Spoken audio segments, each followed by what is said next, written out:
जाएंगे। ये बताएंगे ये कौन सा महीना है? अच्छा, कौन सा मास? हाँ प्रधान, सुनो, जल करेंगे, जल करेंगे, जल करेंगे। क्या चीज का याद आ गया जी? मुझसे समाचार भी पूछ लिया, क्यों नहीं? मैंने समाचार भी बतला दिया। कोई खिला कर सगुन उचारो, सगुन उचारो, सगुन उचारो। क्यों नहीं? मैंने कहा इस महीना में यात्रा नहीं, सगुन नहीं लिखता है। एक बार और देख लीजिए महाराज। मस्त महीना फागुन का, अच्छा, फागुन लगे बहार। अच्छा, ये रंग अबीर का झोली का समय है। अच्छा। ये होली का पर्व का दिन है। धोखा, धोखा, धोखा। आएंगे क्या चीज का? धोखा कौन चीज का महाराज? धोखा मुझे यही हो गया। क्या चीज का? कल 10:15 बजे अच्छा, बड़े भैया अमरपति आल्हा अच्छा। नगर नैना को चले गया। अच्छा, प्रधान मैं नहीं समझ सका। हाँ जाएंगे। ये होली का मास है। अच्छा, प्रधान हाँ जाएंगे। मुझे भी याद आया, अच्छा, तुम्हारे इजाजत में पाऊं तो मैं नगर मोरंग जा सकता हूँ प्रधान। नहीं, इसलिए नहीं जाना है। सबको लिए जाना है, तुम्हारे लिए माना है। किस लिए माना है? बोलेंगे शहर मोहब्बा पे काबनों किला का दुश्मन है। कोई छतरी, कोई सुबह, कोई वीर ये चढ़ाई कर देंगे मोहब्बा पर, तो हम लोग कैसे बचाएंगे? इसलिए प्रधान नहीं जाना है मोरंग। ये किसकी मैया भारत में बाघिर जलमा क्या प्या बघनिया दो अच्छा, कि मेरे मोहब्बा पर चढ़ाई करेगा। अच्छा, नहीं। प्रधान हाँ जाएंगे। एक उधर चले जाएगा, अच्छा, आपको साथ में बेटा इंदल रहेगा, अच्छा, साथ साथ बेटा इंद्रजीत कुमार रहेगा, अच्छा, साथ साथ रूपना खवास रहेगा। अच्छा। इसलिए मैं जाना चाहता हूँ। इसलिए जब मैं नगर मोरंग में गए तो 1-2 महीना कौन बतावे। अच्छा, मैंने 6 महीना महाभारत किया। अच्छा, वहाँ एक भी नर को मैं नहीं छोड़ा। अच्छा, 700 कन्याकुमारी वहाँ रही। अच्छा, जब मैं मोरंग वाली को डोला लेकर आ रहे थे तो सब कन्या हिचक हिचक के रो रही थी।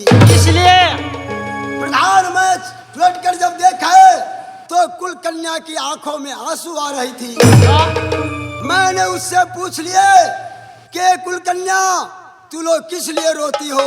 इसलिए तो इशाराबाजी करने लगी कुल कन्या किसी साल में एक बार। प्रधान मैं नहीं समझ सका। दोबारा मैंने पूछ लिया कि कुल कन्या साल में तू लोग एक बार क्यों बोलती हो? कहा जीजा हो होली को होली जीजा आना मोरिया रात। होली को होली जीजा जो आना मोरिया में।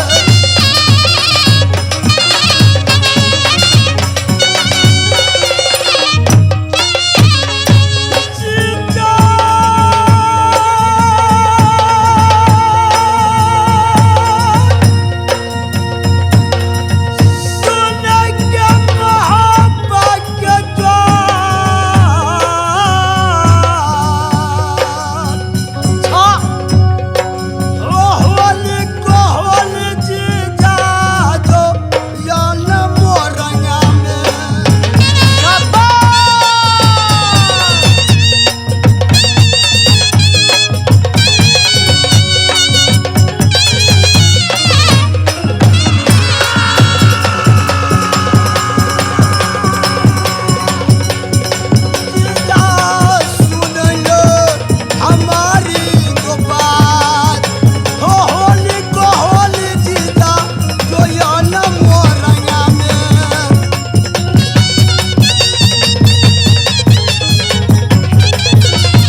ठीक है, साल में एक बार होली को होली में आऊंगा। अच्छा, कुल कन्या भाट की जोती होगी, कैसे कि जैसे कागा और कगनिया शिवाती बूंद की बाट जोती है।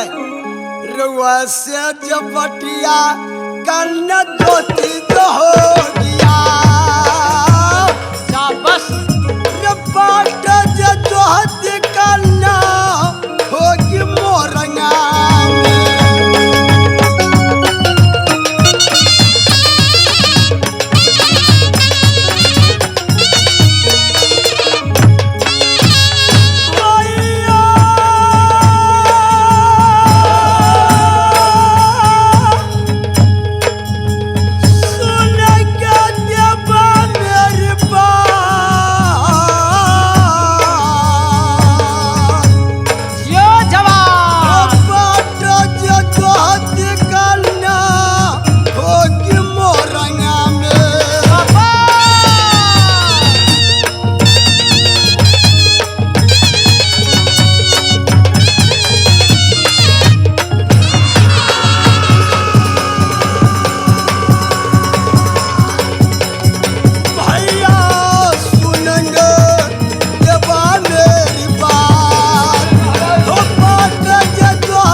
नगर मोरंग जा सकता हूँ प्रधान।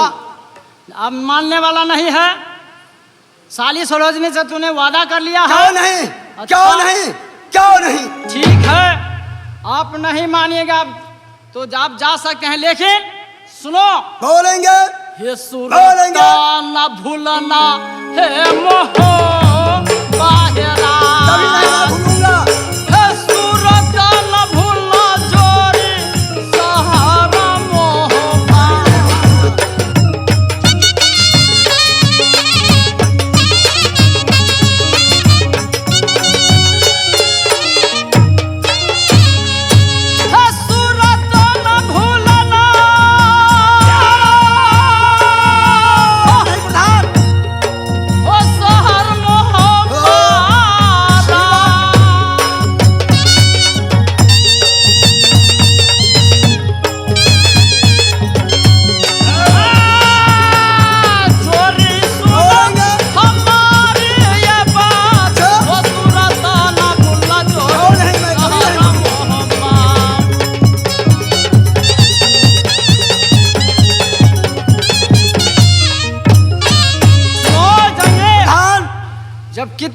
कितने रोज में आ जाओगे?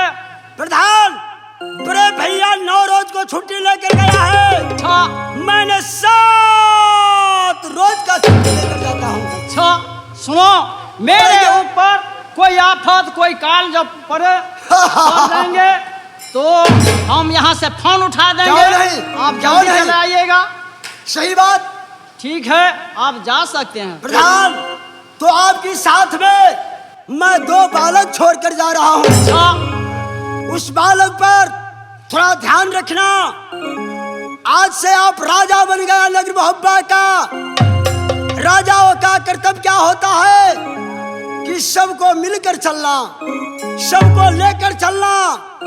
तो प्रधान, हाँ, आज से आप नगर मोहब्बा को राजा बन गया। क्यों नहीं? जात को ब्राह्मणों की नौता से, अच्छा, और दोस्तियों की नौता से, अच्छा, और राजाओं की नौता से। क्यों नहीं? आज उदल सिंह की तरफ से देवनंदन का प्रणाम होता है। खुश रहो।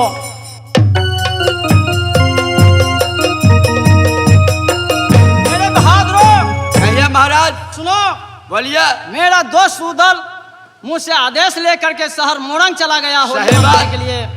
सबको सब अपना अपना ससुराल चला गया। लेकिन जब से दोस्त उदल के साथ में बनबबड़ी में दोस्ती लगा, तब से कभी नहीं जाने दिया ससुराल और न कभी पिंजरी जाने दिया। इसका मतलब यही मौका है कि मैंने भी वादा बना लिया हूँ साली सरोजनी से, मैं साल में एक बार आऊंगा और होली खेलेंगे। इसलिए लालसा लग चुका है। मैं शहर जयपानक में जाऊंगा। जहाँ बेटा इंदल है, बेटा जंगलिया है। बेटा इंदल को क्या करेंगे? उसको राजा बना देंगे। उसे आदेश लेकर मैं शहर जयपानक चले जाएंगे। यही मौका है होली का। वो लालसा ये लगा है मेरा जिया राम यार हो ललसा लगा है मिलन मेरे जिया राम।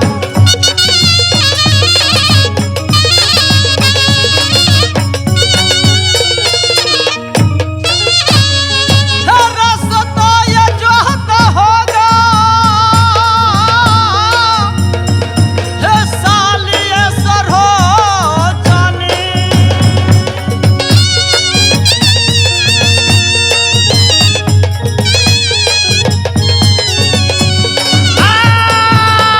मिलन सुनो हमारी ये बात हे होली खेलेंगे मिलन शहर जयपालन में।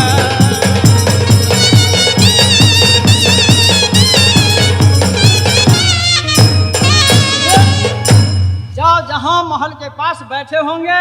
माधेपुर स्कूल में पढ़ने गया है बेटा इंदर और बेटा जंगलिया। जब महल के पास आ जाएंगे बेटा इंदर से बोल देना बेटा जंगलिया बोलिए।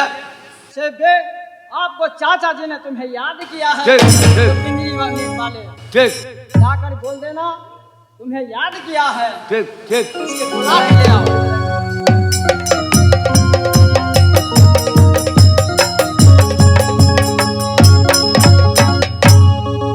ए जी घर जो हमारी बाबू हो किला करनाटा हम बेटी जो कहलाती हूँ चंदा मौल सिंह के हे बड़े भाई के नाम या भाई भैंसा सिंह हो। ये छोटा भाई के नाम जो सिंहा सिंहा लागे और मेरी नाम है नाम जो यही हमारी हवा चंदा यसु कमा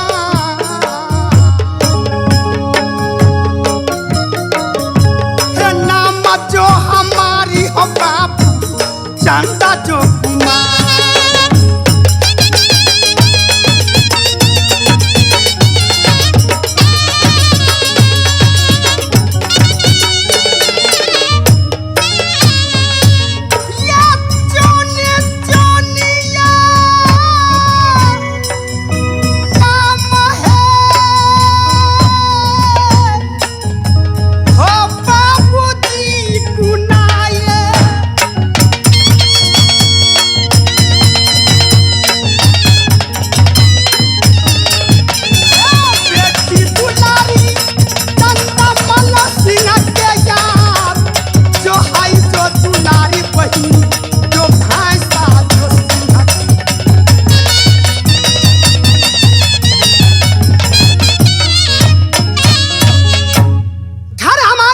कर्नाटक में बेटी कहलाती चंदामल सिंह को बड़े भाई का नाम भैंसा सिंह, छोट भाई का नाम सिंहा सिंह। क्योंकि मेरी ही नाम चंदा है।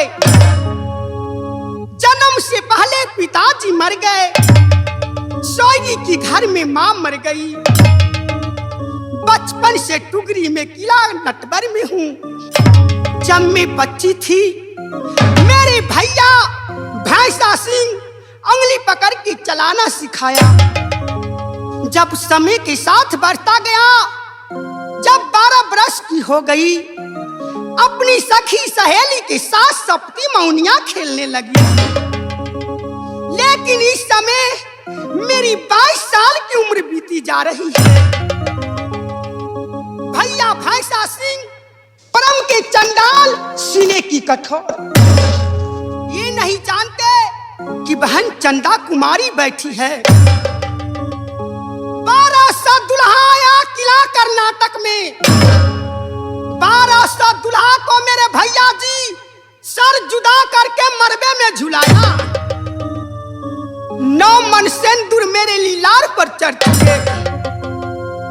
इतना ही नहीं, जैसे राजा जनक जी ने जनकपुर में प्रतिज्ञा किए थे कि जो कोई भी धनुष को तोड़ेगा उसी के साथ सीता की शादी होगी, और मेरे भैया भैंसा सिंह ने कठिन प्रतिज्ञा ठाना है कि जो सर काटेगा भैंसा सिंह को वही मेरी बहन चंदा की डोली लेगा।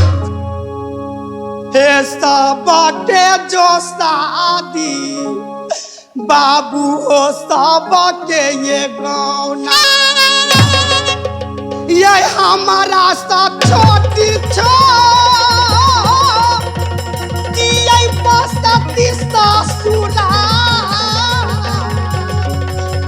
ये सब के गोदिया में हो लारा काया लड़की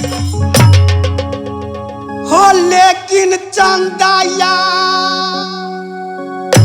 यही करम में होगा अबू अगिया ला गैया।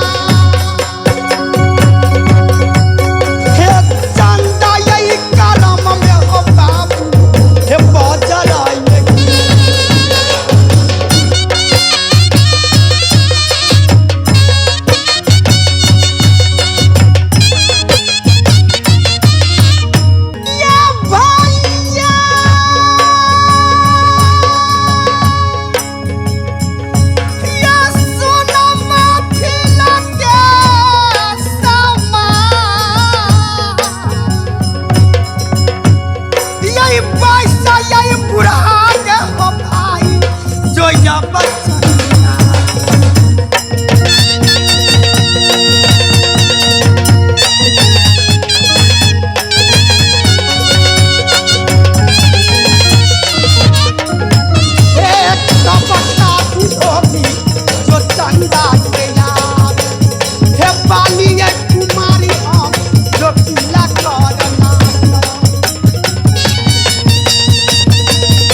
हो जाए।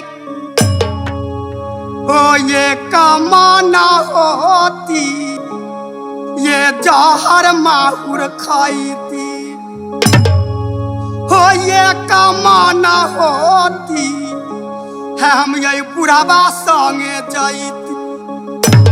काया बाबा है माल टूटी है जर्मनी के मशीन है, यही तेसर माना यही होई यही हम यही पुरहाना चली जा।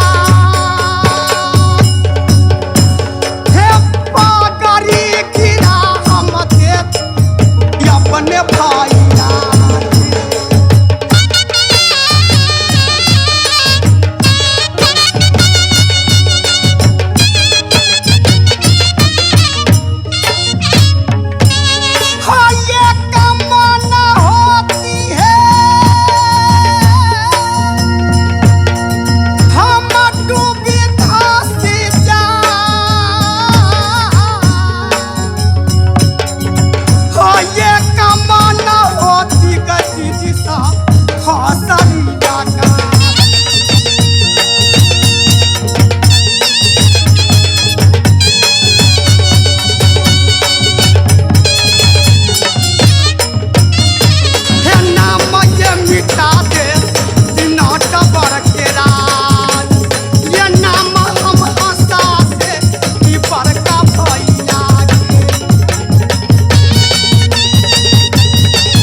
जगत जननी माँ दुर्गा को याद करती।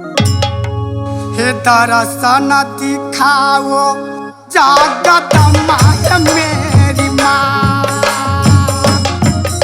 हे दर्शन के कारण चंदा व्याकुल जो पर माँ दुर्गा।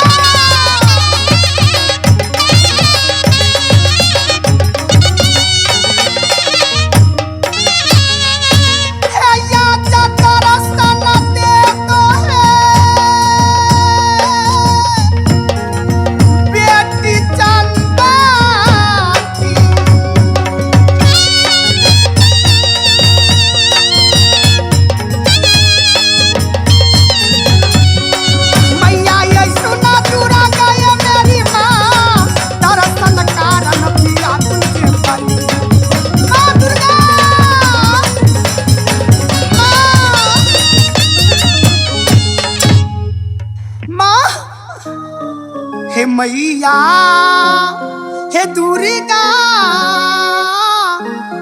अभी ने मोरा आंगन में मैया दुर्गा अभी मोरा हम रखने थी कस्तूरी जानन में हम सजने थी कस्तूरी जानन में मैया दुर्गा अभियो मोरा माँ दुर्गा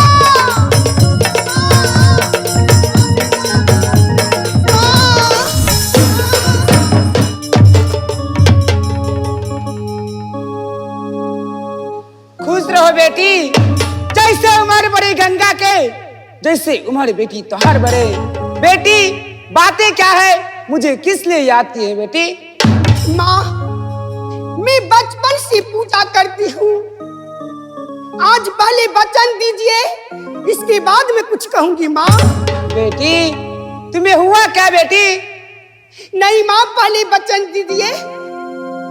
के का तो है घट गई ये बेटी न धान लक्ष्मी, के का तो है घट गई मखर झोली पान, के कौन के छतरी तुमको गाली दिया है माँ के कह के सुना दे बेटी चलता माता जी को याद, माँ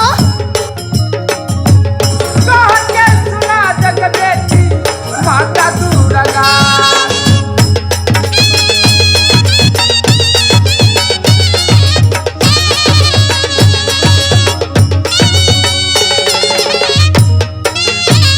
के बेटी सुनबे के सहोदरी के माँ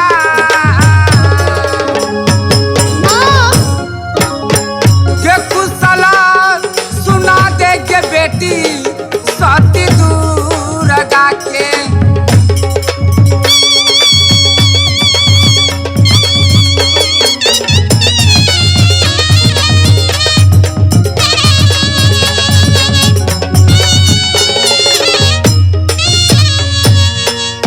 माँ ना मुझे अंधन लक्ष्मी, ना ढोले की पान, ना कोई छतरी ताना मारा, ना कोई दिया है तुकार। माँ बेटी चंदा आखिर हुआ क्या बेटी? तू सब क्यों नहीं बता रही बेटी? माँ पहले वचन दीजिए, इसके बाद में कहूंगी। बेटी चंदा माता और बेटी में कैसा वचन बेटी? नहीं माँ, पहले वचन दीजिए, इसके बाद में कहूंगी। ठीक है बेटी, एक सत दूसर सत तीसर सत जो ने तुम्हारा कहल करे वो 80 कुल नरक में गिरे बेटी। माँ आज मैं दिल की बात सुनाने जा रही हूँ। माँ सुनाओ बेटी। जब मैं 16 श्रृंगार 32 आभरण कर लेती हूँ, हाँ बेटी। जब अपने पिताजी के झरोखे पे बैठती हूँ, हाँ बेटी। जब दर्पण में अपनी शक्ल को देखती हूँ माँ, क्यों नहीं बेटी चंदा? ये कच्चू टकी, यही सिंदूरा, यही कारण मेरी मांग या उदास है बनती ना सिंगारा है मैया है मेरी चेहरा।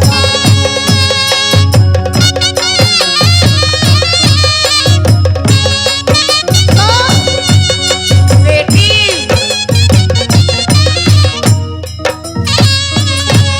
है शादी करा दो, है कोई ना गरीब में,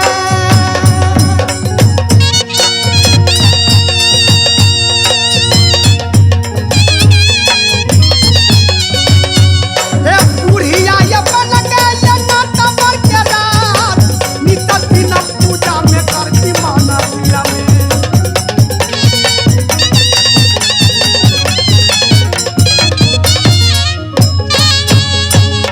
माँ मुझे शादी करा दो माँ। बेटी चंदा तू अभी शादी लायक नहीं हो बेटी, तुम अली बालक हो बेटी, तुम शादी लायक नहीं हो बेटी।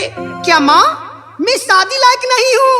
माँ बेटी चंदा ये हाथ के मनाती मेरी हाथ पर जमाने, हम बाही के मनाती मेरी बाही पर जमाने, हम पैर के मनाती जो पैर पर जमाने हो, लेकिन पापी है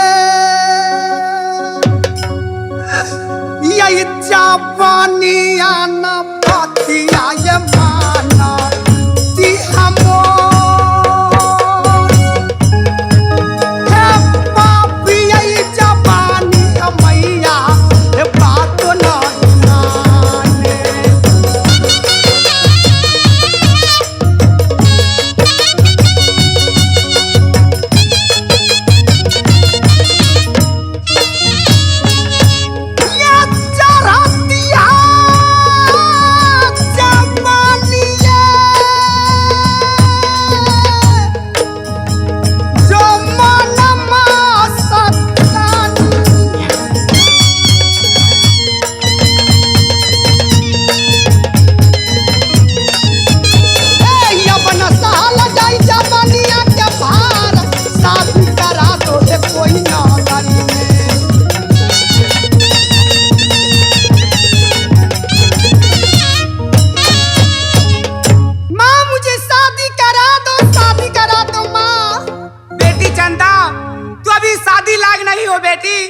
तुम्हारा उम्र अभी पढ़ने निकले का है बेटी, तुम शादी लायक नहीं हो बेटी।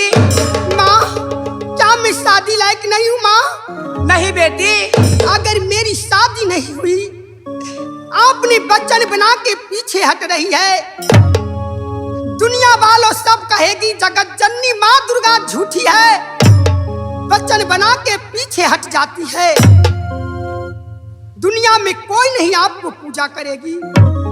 माँ अगर मेरी शादी नहीं होगी तो आपके चरण में मैं सर पटक पटक कर जाना। बेटी चंदा, अगर मेरी बात नहीं मानती है बेटी तो मेरे बात ध्यान से सुनिए बेटी चंदा।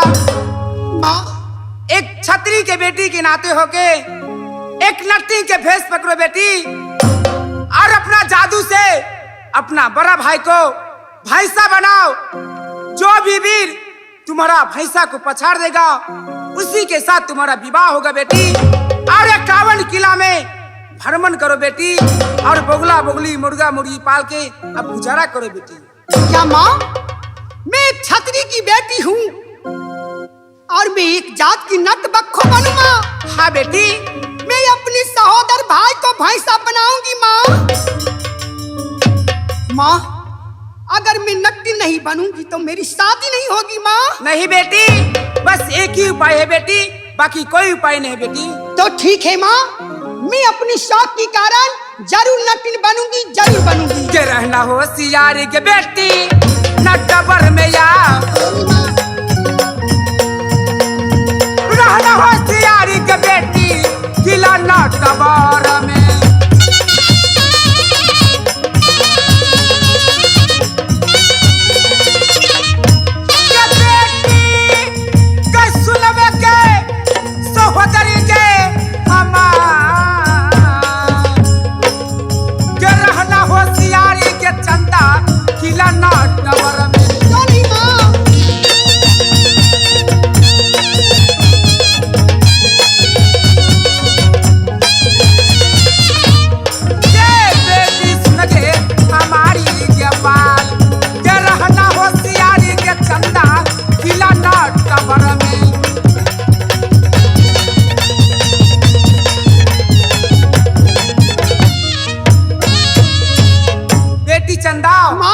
अगर कोई भी संकट तुम्हारा सर पे आए तो माँ दुर्गा को पुकार लेना, मैं हमेशा तुम्हारा साथ रहूंगी बेटी। क्यों नहीं माँ? साथ रहूंगी, साथ रहूंगी। क्यों नहीं माँ?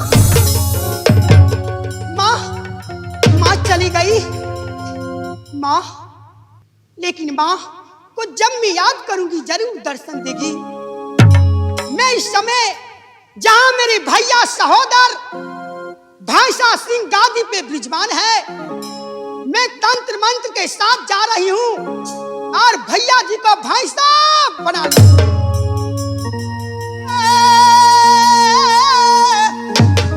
यही पिया बा, यही काराना माया बाबू साहब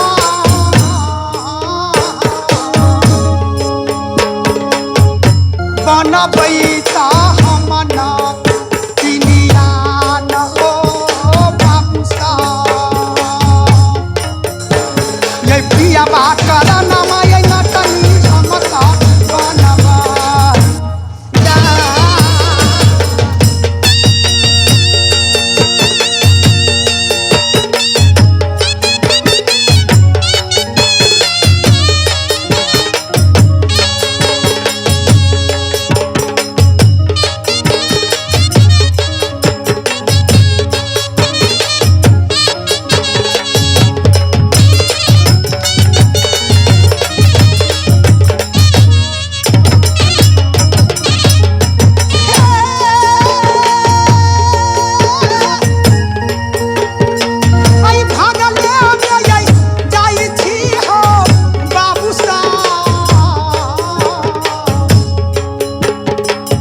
भैया जी के